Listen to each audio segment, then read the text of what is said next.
নগাঁও ভাওনা সমাৰোহৰ লাইখুটা স্থাপন নগাঁও চহৰ কলঙৰ বাকৰি নেহেৰু বালিত আজি দেওবাৰে নগাঁও ভাওনা সমাৰোহৰ লাইখুটা স্থাপন মহাপুৰুষ শ্ৰীমন্ত শংকৰদেৱৰ অপূৰ্ব সৃষ্টি অংকীয়া ভাওনাৰ প্ৰচাৰ আৰু প্ৰসাৰ কৰাৰ লক্ষ্যৰে প্ৰতি বছৰে নগাঁও ভাওনা সমাৰোহ উদযাপন কৰি আহিছে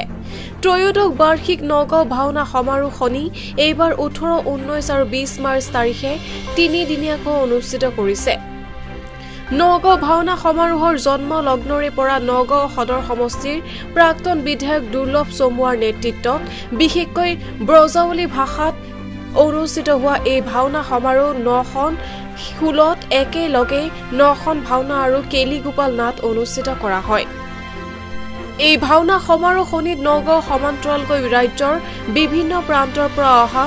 ভক্তপ্ৰাণ ৰাইজৰ বিপুল সঁহাৰি লাভ কৰি আহিছে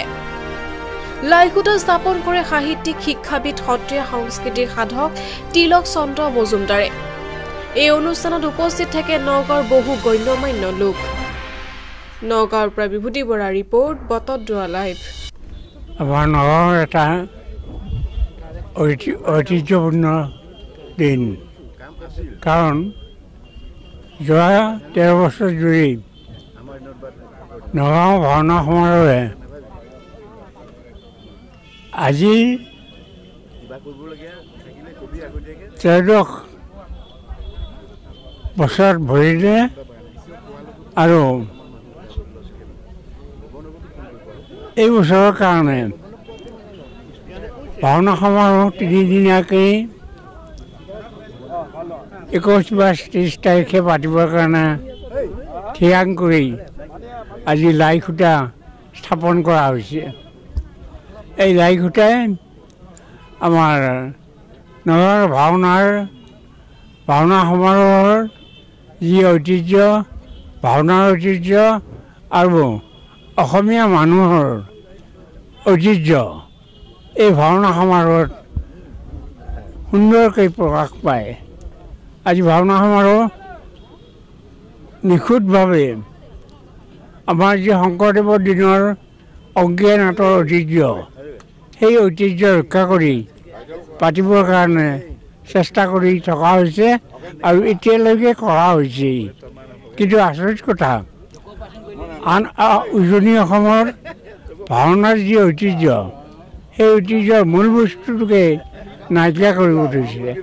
ভাওনাৰ ৰংচঙীয়া হৈছে সাজ পাৰ বা প্ৰৱেশ এইবোৰ খুব ৰংচঙীয়া কৰিছে কিন্তু মূল বস্তুটো ভাওনাৰ বিশেষ বৈশিষ্ট্য হ'ল ভাষা অংকীয়া নাটৰ ভাষা বা অংকীয়া নাটৰ ঠাচৰ যি ভাষা সেই ভাষাটো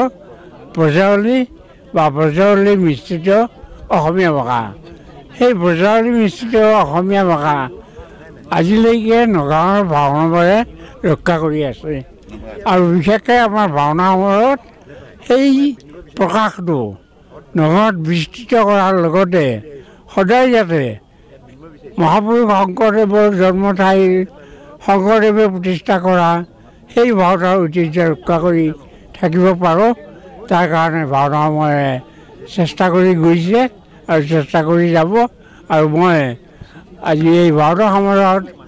উপস্থিত থকা লাইখুটি স্থাপনৰ সকলোকে আহ্বান কৰিছোঁ যাতে আগত 21, 22, 30 তাৰিখৰ ভাওনা সমাৰোহ সফল কৰিবৰ কাৰণে সকলোৱে আন্তৰিকতাৰে যোগদান কৰে সহায় আৰতি কৰে এয়া মোৰ বক্তব্য এইখন হৈছে ভাওনাৰ জন্মভূমি 1468 খ্ৰীষ্টাব্দত শ্ৰীমন্ত শংকৰদেৱে প্ৰথম ভাওনা কৰিছিলে প্ৰথম তেখেতৰ অংকীয়া নাটক শ্ৰীনযাত্ৰাৰে আৰু শ্ৰীনযাত্ৰাখন অসমৰে নহয় সমগ্ৰ ভাৰতৰে প্ৰান্তীয় ভাষাৰ আধুনিক ভাৰতীয় ভাষাৰ প্ৰথম নাটক তাৰ আগলৈকে কেৱল সংস্কৃত নাটক হৈছিলে গতিকে শংকৰদেৱ সমগ্ৰ ভাৰতৰ নাট্য আন্দোলনৰ এজন বাটকটীয়া গতিকে আমি এইটো নগাঁওবাসীৰ বাবে পৰম গৌৰৱৰ বিষয় যে ভাৰতৰ নাট্য আন্দোলনৰ এক অভিনৱ সূচনা ইয়াতে হৈছিলে গতিকে যিহেতু ভাওনাৰ জন্মভূমি বৰদোৱা নগাঁও চহৰৰ নিচেই ওচৰত,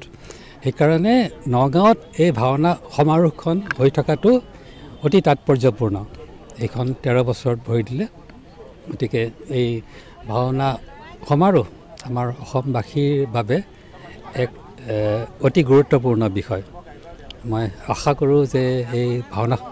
সমাৰোহখন আগলৈকো খুব সুন্দৰভাৱে চলি থাকিব। বিগত বছৰৰ দৰে এইবাৰ নগাঁও নেহেৰুবালি আমাৰ ভক্তিস্থলত 13তম ভাওনা সমাৰোহ আকৌ অনুষ্ঠিত হ'ব অহা মাৰ্চৰ 18, 19, 20 তাৰিখে। আজি আমাৰ লাইখুটা স্থাপন হ'ল। 9খন খোলাত একেলগে 19 তাৰিখে ভাওনা ৰামায়ণ মহাভাৰতৰ আধাৰত ভাওনা অনুষ্ঠিত হ'ব আৰু 20 তাৰিখে 9খন আমাৰ খোলাত 9খন কেলিগোপাল নাটক আমাৰ অনুষ্ঠিত হ'ব। আমি আশা ৰাখিছোঁ যে এই ভক্তিস্থলত এই ভাওনা সমাৰোহৰ দ্বাৰা শ্ৰীমন্ত শংকৰ গুৰুৱে হৃদয়ৰ পবিত্ৰতাৰ বাবে, মনৰ পবিত্ৰতাৰ বাবে